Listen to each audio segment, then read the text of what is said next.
If you ever have gone through my Instagram feed, you might have noticed that I am a sucker for long, at times meaningful, but mostly meaningless. वो slang में कहते हैं ना, बिना sir पैर के, एकदम वैसा, but really long hours paragraphs as caption. Social media is nowhere near the place to share your emotions and be vulnerable about it.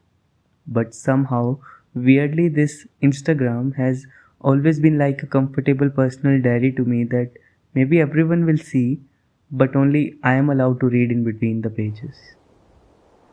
Obviously, like any other middle class boy, I discovered this addiction of mine during my college days. So, when it came to bidding adieu to that same college, same campus, same walls, 17JE 003465, signing off didn't seem fair to me. On the contrary, whenever I sat down to write about it, type in a long caption, I simply couldn't. Either words would fall short or I was overwhelmed with emotions. I mean, it won't be a lie if I say that whoever boarded that last train from Dhanbad Junction didn't carry a heavy heart with him. Even today, whenever I realize that I won't ever be at the same place again, won't see many of these faces again, I feel a little heaviness in my chest and have my entire 4 years flash before me in a matter of seconds. मुश्किल होता है ना यार, बस ऐसे ही move on कर जाना when you have been this close to someone and some place. वो कोटा फैक्ट्री में जीतू भैया बोलते हैं ना, इस कच्ची उम्र में जब किसी चीज को इतने दिल से चाहते हो ना, फिर दो ही चीजें होती हैं, अगर मिल गई तो सुकून है, चिल है, और जो नहीं मिले ना तो भाई साहब लग जाती है. तो भाई साहब जब उस चीज़ को पाकर छोड़ना पड़ता है ना, तो ऐसा तो नहीं बोलूँगा कि लग जाती है, पर दुख, दर्द, पीड़ा, कष्ट, वो तो थोड़ा होना जायज़ है ना. ये पिछले 4 दिन जब मैं कॉलेज में था, मैं एक्सट्रीमली खुश था. पूरे दिन I was at the peak of my emotions. बहुत कुछ फील हो रहा था, शायद शक्ल पे दिख भी रहा था. May be partially because of वही पुराने एडिक्शंस जो इसी कॉलेज ने दिए.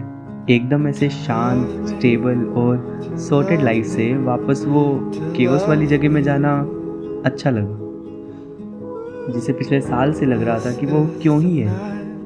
जो एग्जिस्टेंशियल क्राइसिस से लड़ रहा था, जो सोशल इंट्रोवर्ट बन गया था, उसे अब अचानक से हर जगह पर होना था. मुझे अच्छे से याद है जब उस टाइम खत्री और मैं जेस्पर से डायमंड, लाइब्रेरी से सैक, एनालिसिस से मेन गेट भाग दौड़ कर रहे थे. हर चीज़ को, हर जगह को एक आखिरी बार कैद कर लेने की कोशिश कर रहे थे. तब मैं उसे बोला था कि बाबा, याद से थोड़ा सा टाइम ऐसे एकदम शांत अकेले रहने का भी निकाल लेना, कि रियलाइज़ कर सकें अब बड़े हो गए. ऐसा कभी नहीं था कि सबको हमसे मिलना था, पर कम वक्त हमको सबसे मिलना था. और उस पर बुरा ये था कि हमारा सब बस सीनियर, जूनियर, बैचमेट पर ही ख़त्म नहीं हो रहा था. हमें आरडी की पूड़ी भी खानी थी, शायद संदीप से एक और बार स्कोर भी करवाना था, और एक आखिरी दफ़ा वर्मा जी के ऑटो में वो धनबाद की गलियों में घूमना था. पर हर जगह तो नहीं हो सकते ना. तो बुरा ज़रूर लगा, कुछ हमें तो कुछ लोगों को. फिर विनीत एक दिन रैंडमली बोलता है कि यार, हम सबका दिल रखते हैं, पर हम भी तो एक दिल रखते हैं. पर शायद सच ये है ना कि हमारा दिल ऐसे हर जगह होने में ही लगता है, क्योंकि अपना थोड़ा सा भी कुछ खो देने से बहुत डर लगता है. कहीं ज़्यादा कुछ बदलता नहीं है, पर कॉलेज और कॉलेज की बाद की लाइफ में एक डिफरेंस जो मुझे अभी तक समझ में आया वो ये है कि कॉलेज से बाहर निकलते ही ना सब लोग अपने अपने बबल में बट जाते हैं, अपनी अपनी फाइट लड़ने चले जाते हैं. पर वो 393 एकर्स के उस छोटे से कैंपस को अपनी पूरी दुनिया समझ के सब अलग अलग होते हुए भी शायद एक साथ ही खड़े होते थे. खैर, कॉन्वो वाले दिन जब मैं स्टेज पर डिग्री लेने जा रहा था तो मैं भंड था, ऑफ कोर्स इमोशन से. तो हो सकता है हल्की सी बेफिक्री में चल रहा था. पारस सिक्का. तो डायरेक्टर सर मुझे बोले कि क्या बात, एकदम मचल मचल के चल रहे हो. मैं बोला कि सर 4 साल ऐसे मचल के चलने को मिला है, तो सोचा एक आखिरी दफ़ा और क्यों नहीं. और फिर सिर्फ डिग्री लेने थोड़ी, वही प्यार भी तो साथ लेके जाना है. अब पारस नाम का हरा चश्मा पहने हुए वही क्लीशे चूतिया फच्चा सिक्का बन के अपनी एक पहचान लेके निकल रहा है, तो उसे और क्या ही चाहिए आगे लड़ने के लिए. तो लड़ेंगे ना बहनचोद. एक और fight to a new chapter of life.